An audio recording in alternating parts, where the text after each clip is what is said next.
In this video, I'm going to talk about the effective lower bound on monetary policy. So, in theory, there is a effective lower bound constraint acting on the nominal interest rate that the central bank sets. So, the nominal interest rate is either the optimal one, or it is the IELB, which is the lowest interest rate it can go. The optimal monetary policy rate is I star, described by this equation, which comes from the Taylor rule. Okay, and we can look at the Taylor principle from this equation, and we can easily see that the I star over the pi is larger than 1, because this is the slope on the term is 1 plus phi pi, and we have assumed that phi pi is larger than 0 because the central bank wants to control inflation by setting a higher interest rate, which comes from the Taylor rule. Okay, now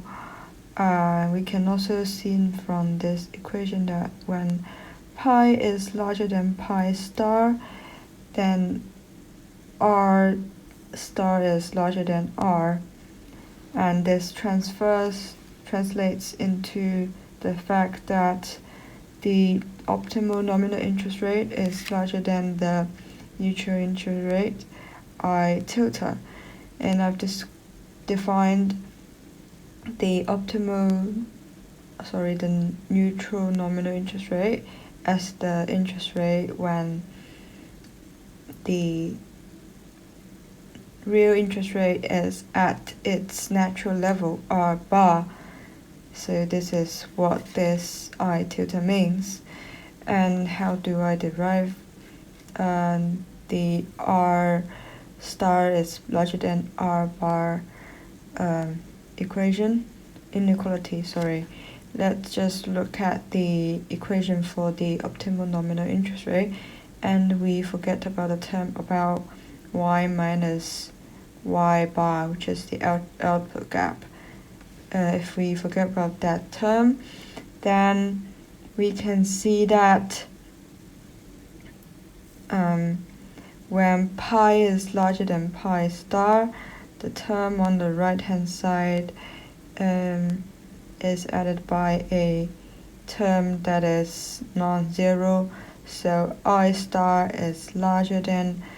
r bar plus pi star, and this is with some definition of the Fisher equation, we can get r star is larger than r bar. Okay, in the diagram I have drawn a line which is the neutral interest rate, and it is a 45-degree line because this is in the plane I against pi, and the intercept is r bar.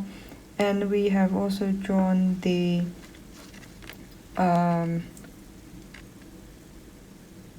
optimal interest rate I star, which is constrained by IELB, and in this case I have said that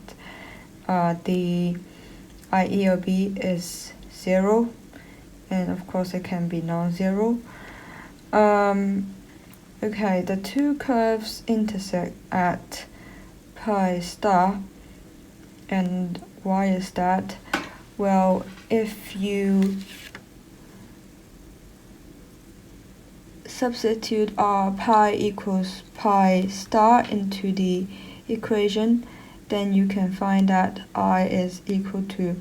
R bar plus pi star, and also I tilde is equal to the same value, so they intersect at this pi. Okay, from the relationship we have just described here, we can see that when I star is larger than I tilde, then it also means that pi is larger than pi star, and as a result, when r is larger than r bar, from the IS equation, we can see that output will be reduced, and also from the Phillips curve, which is an equation about pi and y, we can see that when output is reduced, inflation will also fall. Okay, so with that, we can see that when we are on this level of pi, then we will converge towards pi star, because we have just established that when pi is larger than pi star,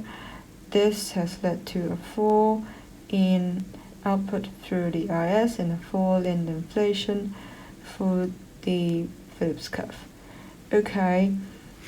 but if we focus our attention on the area over here,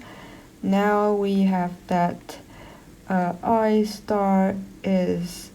larger than I tilde,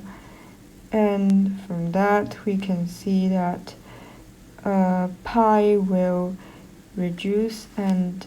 we will have a deflationary spiral here.